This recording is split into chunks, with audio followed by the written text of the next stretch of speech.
Merrill Memo with Matthew Dickerson from Dubbo Regional Council.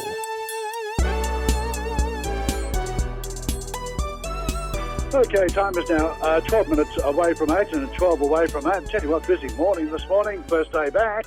And, of course, on the line from the Dubbo area, Mayor Matthew Dickerson. Good morning, sir. Yeah, good morning. Great to see it's a busy day back for you, Kerry. It's a busy day all over the place. We have such a big break at Christmas time in Australia, don't we? Everyone stops for a couple of weeks.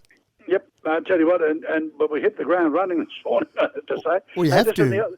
Now, of course, at this stage, where we've had a reasonably good run with the wires at the moment, and also, of course, one of the big announcements that came out over the period, and I've just been talking to Sam Faraway about it, $500 million across all the councils in New South Wales for road repairs, and of course, because it's been very extensive, hasn't it? Oh, very extensive, exactly right. I actually drove down to Sydney, speaking of whether I went down to the test and didn't see a lot of cricket played, unfortunately, but the roads just everywhere you go, driving from Dubbo to Sydney, the roads all over the place are getting better. There's repairs being done, but certainly there's a lot of work to be done. I know in our LJ, a huge amount of work to be done. So that $500 million, and I didn't hear the interview with Sam, sorry, but that $500 million, $280 million of that is allocated to regional councils. They do that based on the length of the road network. The last time, you may remember, they gave $50 million to regional councils. Based on our road network, we got $955,000 of that. Based on that same calculation, then we should get a bit over $5 million of that. And that starts to put a bit of a dent in the overall network that we've got to start to repair. Before the later series of flood events occurred, we estimated we had about a $40 million backlog. So $5 million is not going to solve all of our problems, but it's certainly going to be nicer than zero. And when that $50 million came out, that was the discussion that there was no more. But obviously they looked deeper and found another bank account hidden away there somewhere. I'm not sure what happened, but I'm not going to complain about it. We'll get our application in, and we'll get hopefully around about that $5 million to spend on our roads. Can you tell me the couple of things that are happening in your area? Can you tell me about the village committees, the Villagers Committee? What's that about? And you're looking for expressions of interest in it as well. Yeah, that's right. One of the things that back in my old Dubbo City Council days, we used to have a Villagers Committee so that you had the various villages. And back in those days, it was Brocklehurst and Gira and Wongarbin. So some of the villages around Dubbo, and it gave them a voice. So we used to have a regular Villagers Committee meeting every quarter, and you'd actually hear from those people. And some of the things they needed in the villages were different to what people in Dubbo City needed. Now we've expanded, and for some reason that Villagers Committee fell off the radar and didn't exist anymore. And so when this new council came back in, we said we should get to hear from people from various areas. There are more villages now with the amalgamated council, and it was really a way for those villages to have their voice heard.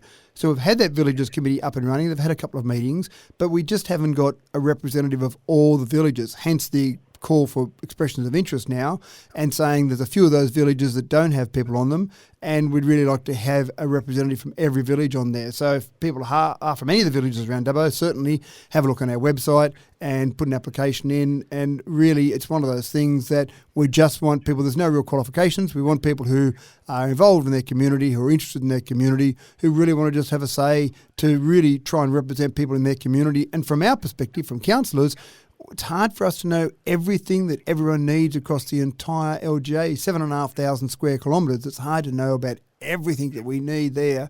So it's a great chance for us to hear from those people as well.